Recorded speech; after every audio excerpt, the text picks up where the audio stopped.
बैला गाड़ी लागे मोटर कार ये वो जोड़ीदार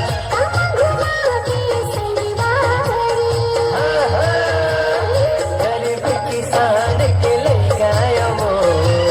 आंधे हो बैला गाड़ी गरीब किसान के बेटा वो आंधे हो बैला गाड़ी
हो बैला गाड़ी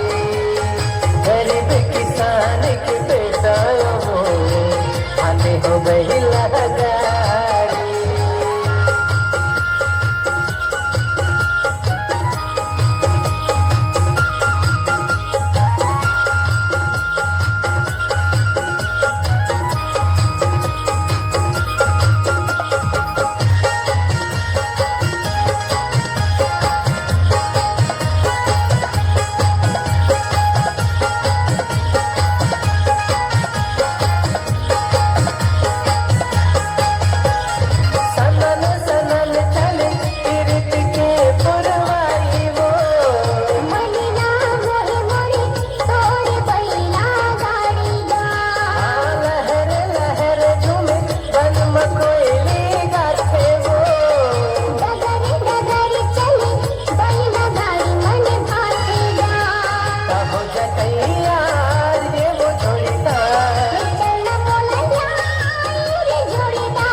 हो बैला गाड़ी लागे मोटर कार ये वो जोड़ीदार